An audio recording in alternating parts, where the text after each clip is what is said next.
I took 7 A-Levels. Hey guys, and welcome back. So now that it's sort of coming up to back to school time again, I am sure lots of you are debating whether you actually chose the right subjects, so I'm here to help you decide that. I thought I could share some advice on how I picked my own A-Levels and GCSE options and possibly how you could choose yours. So the first number one piece of advice that I always give, and it's the thing I did for both GCSE and A-Levels, is to look at the past papers. In year 9, when you're picking your GCSE options, you might not have really looked at a past paper before. You basically just go online, you type in the exam board and you look at the past paper. Evidently those papers are the ones that you are going to be sitting, and you have to decide, is this suitable for me? For example, if you're stuck choosing between ICT and health and social, look at the 2 past papers for each and decide which one is more suited to me. You look at the style of the paper, the length of the paper, the type of the questions. Expanding on that, when you look at ICT, the spec has now changed for that, but when I did ICT, I remember looking at it and thinking, oh, I could have a bit of a guess at that question already. So it seemed well suited to me. Then on the other hand, when I looked at media, I did end up taking media and I absolutely loved it. When I looked at the media paper, it was very creative based. So I had to decide, am I creative enough to be able to do that properly, to get a good grade in it at the end of the day? And I did choose it and I did absolutely love it. You get a sort of a vibe of the paper, but then again, you will change in the next few years, so it's not black and white like that. The second piece of advice is to think about your future. So if you are thinking you want to do a history degree, that means you would have to take history A-level, which means you should take history GCSE. So you should think back and then work your way up. So if you're wondering what A-levels to take and you think you could possibly go into medicine, take chemistry. Most colleges probably would let you take the A-level even if you didn't do the GCSE, to be honest. Some people do psychology and sociology GCSE as well, and that doesn't stop you from doing the A-level. It's not like you have to do the GCSE to get onto the A-level, but it'd give you a better advantage. The third piece of advice is to not think about your friends. Don't think, oh, I'm going to choose that because my friends are choosing it. At the end of the day, you may not be friends with them next year or the year after, and then you will actually end up hating being in that class or wishing you'd pick something else. You just don't know what's going to happen, and then that would be a really bad situation for you to be in. Similarly, however, I do believe that this should be a balanced thing. So you shouldn't consider your friends, but you also should consider your friends. One example is that if you are an extremely introverted person but want to take drama, yet simultaneously know that you won't be able to come out of your shell because your friends aren't taking drama, you won't be able to get a good grade in it, so there's not much point in you taking it. The fourth piece of advice is to talk to other people about their experiences. Watch Unjaded Jade's videos about her honest experiences and decide if you think that could be you or if that puts you off. Obviously everybody's experience is different, so always take it with a pinch of salt. You should listen to what people have to say, what are the pros, what are the cons, and would it be significant for you? Would the cons be more significant for you than the pros? Watch those videos or talk to people in the year above you, see what they thought. Just give them a quick message, they really won't mind giving you some advice. I think I'm up to 5 now. The fifth piece of advice, just like not considering your friends, is to not consider the teachers. That's what everyone tells you.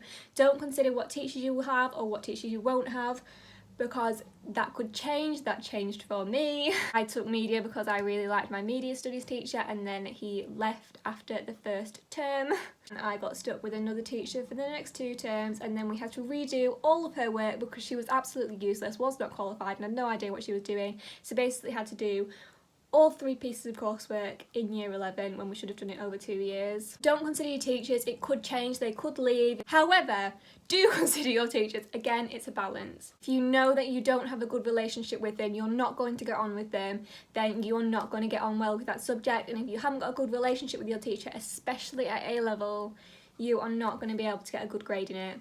Hashtag me. If you didn't know, a bit of personal experience is I took AS Physics, and I did not get on with my physics teacher at all. I knew this when I chose physics in year 11, but I chose it anyway. I thought, no, I can cope with it, I'll just do it.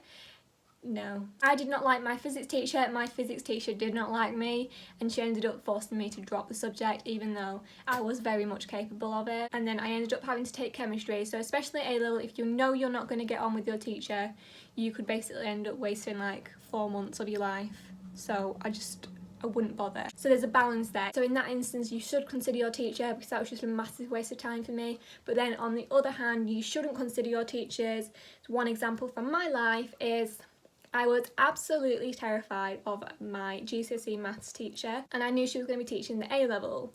So I did not want to take A-level maths at all. And I took it, and I had it once a week, 1 hour a week, and I could cope with that. Whereas I had this other teacher an hour a day, and I could not cope with that. I know now that maths A-level was absolutely the correct A-level for me. I would have really regretted it if I'd been put off by that teacher. Piece of advice number 6 is to not be put off by exam boards. I know when I started sixth form, I was absolutely petrified because I knew maths and biology were AQA. I was like, absolutely no way. AQA is the one that everybody always complains about, there's always mess ups with, and I was like, absolutely not, I cannot cope with that. And then I actually ended up loving AQA the most. There are differences, especially at A-level, between exam boards. So I think OCR Science would have multiple choice questions in, whereas AQA Science doesn't, for biology as an example. But you would also get no say over which exam board you choose. That is not up to you, that's up to your school. So if you have a choice over what schools to go to, then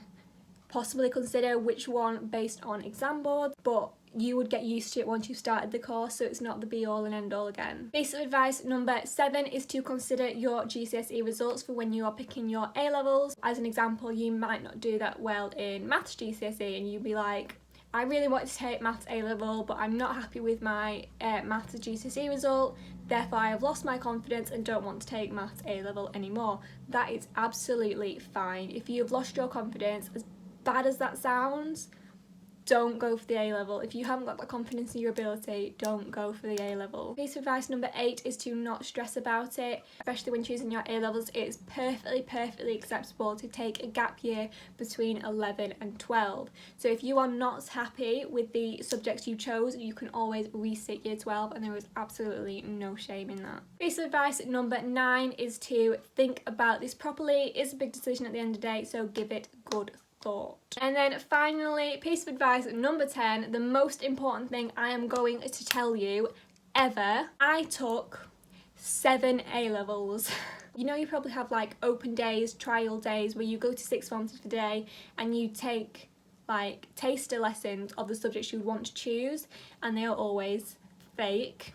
Like if you took a trial lesson for chemistry, you would be stood there doing an experiment, and that is not what you do in actual A-level chemistry. I hated those taster lessons, they are absolutely pointless. When I first started sixth form, I took maths, biology, chemistry and physics, I think. And then in my studies and frees, I filled it up with other lessons. So if like I had a free period 5 on a Friday and there was also an English lesson going on a Friday, I would attend the English lesson. So I got a real vibe of what a real lesson is like and how I could cope with the teachers. So I ended up taking 7 A-levels temporarily. So I went to lots and lots of classes to see what would be my sort of vibe. It gives you a real insight into what the actual course is like and what the actual vibe of the lessons will be like and whether you could cope with that or not. Rather than switching between subjects all the time for the first 2 weeks, just attend actual lessons. Even if that's year 13, year 12, it doesn't matter, just go to the lessons, see if you get on with the teacher, see how it goes, and that is the best way you'll know if it is suited to you. So in my option blocks, it was either like you chose English or you chose maths. Those were my options. I was absolutely terrified of my maths teacher from GCSE, and I was also absolutely terrified of my GCSE English teacher, and both of them taught the A-level. I was like, absolutely no way. And when I went to one of these trial lessons, I sat in there with my GCSE English teacher. She came over to me and she was like, here, do some work. And I was like, absolutely not, that's it, I'm not doing this, I cannot do English. And that was it, I didn't do English, I stuck with maths. I really knew that I wouldn't be able to get on with my teacher, and that is the best way you will get an insight into what you will actually be able to cope with over the next 2 years and what will be best suited to you. There you go guys, I really do hope that helps you, and I really do hope you make the best decision. Bye!